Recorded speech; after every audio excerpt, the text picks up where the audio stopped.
This channel does not promote any violent, harmful, or illegal activities. All content provided by this channel is meant for an educational purpose only.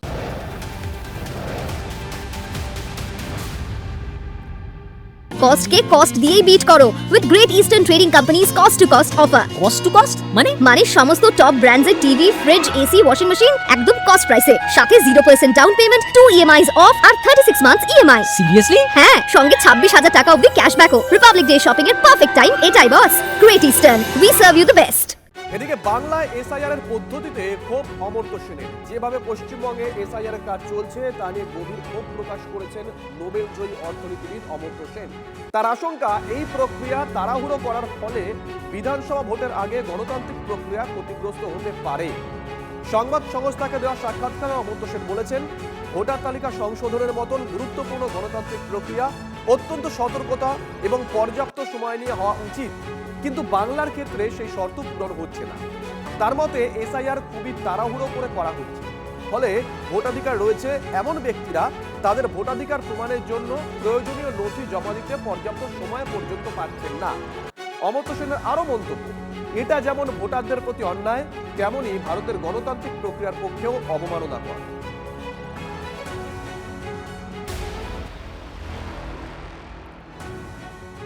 অন্যদিকে unmapped এবং logical discrepancy তালিকা তৈরি কমিশনের ইআরওদের কাছে তালিকা পাঠালো জাতীয় নির্বাচন কমিশন। আজ থেকে তালিকা প্রকাশ শুরু হবে, খবর কমিশন সূত্রে।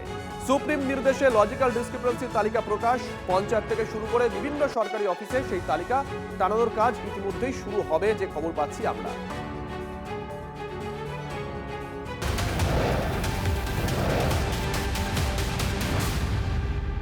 আর আপনাদেরকে গতকাল আমরা দেখিয়েছিলাম যে ভাঙড়ে গোটা রাজ্যে টানানো হয়নি, কিন্তু ভাঙড়ে টানিয়ে দেওয়া হয়েছিল।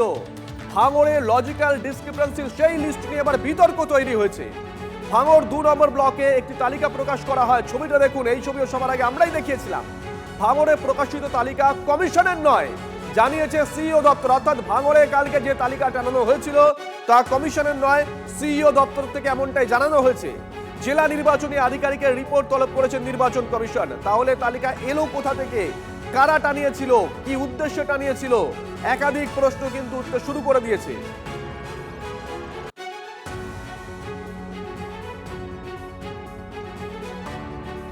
হ্যাঁ, এসআইআর এই যে তথ্য টাঙানোর জন্য এত জোর দেওয়া হচ্ছিল, তার পিছনে একটা চক্রান্ত ছিল, মানুষকে বিভ্রান্ত করা। নির্বাচন কমিশনের বিরুদ্ধে তারা যেটা আওয়াজ তুলছে, যাতে মানুষ তাদের সামিল হয়, কেন্দ্র সরকারের বিরুদ্ধে যাতে মানুষকে খেপানো যায়। কিন্তু এখানকার মানুষ খুব শান্তভাবে সব করছেন। আর অসঙ্গতি নয়, হয়তো এআইয়ের মাধ্যমে করতে গিয়ে কিছু নাম এসে গেছে, একার আকার ইকার ছোটোখাটো ভুল এসে গেছে। যন্ত্র তো আর অত বোঝে না, সেখানে অনেক বেশি নাম এসে গেছে। কিন্তু বয়স্কদের বাড়িতে লোক পাঠিয়ে ভেরিফিকেশন হচ্ছে, একবার গিয়ে দেখা করলেই হয়ে যাচ্ছে, সেটাকে ইস্যু বানিয়ে পুরো ব্যাপারটাকে ভেস্তে দেওয়ার চক্রান্ত, তারই একটা ভাগ এখানে সরকারিভাবে পশ্চিমবঙ্গ সরকারের লোকেরাই এ ধরনের ভুলভাল লিস্ট তৈরি করে মানুষকে বিভ্রান্ত করছে।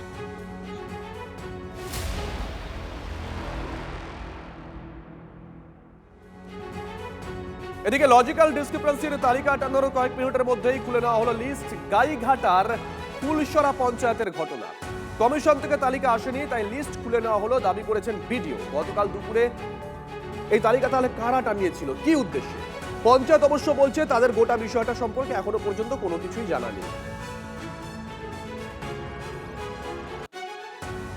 আপনাদেরকে দুটো ছবি একসঙ্গে দেখাচ্ছি। একটা ছবি আমরা দেখাচ্ছি ভাঙড়ের ছবি। গতকাল দেখিয়েছিলাম, প্রশ্ন তুলেছিলাম যে গোটা রাজ্যে কোথাও প্রকাশ করা হয়নি, তাহলে ভাঙড়ে কি করে হলো।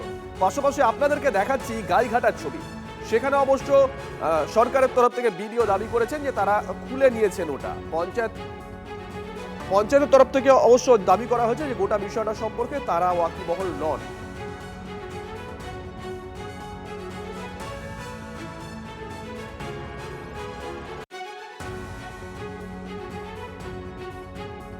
সেন্ট্রালি এখনো আসেনি, সেন্ট্রালি আসলে আমরা টাঙিয়ে দেবো। আমাদেরই নোটিশটা ছিল, ওটা আমাদের অফিসে যেটা আছে সেটা টাঙানো হচ্ছিল। সেন্ট্রালি যদি আসে তখন টাঙিয়ে দেওয়া হবে।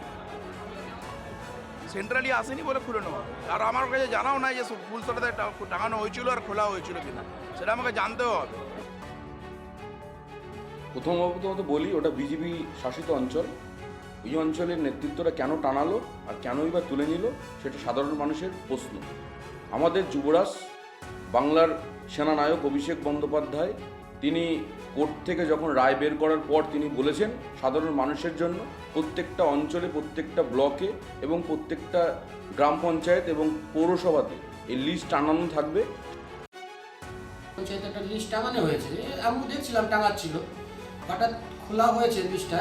তো লিস্টটা খোলা হয়েছে বিডিও নির্দেশে, এবং আমরা যেও দেখলাম যে ওখানে লিস্টটা সঠিকভাবে পরিষ্কার পরিচ্ছন্ন নেই, সাধারণ মানুষ এসে বিভ্রান্ত হবে, সেই কারণের জন্য খুলে রাখা হয়েছে। আগামীকাল লিস্ট টাঙিয়ে দেওয়া হবে, এই নিয়ে কোনো বিভ্রান্ত হওয়ার কোনো কারণ নেই।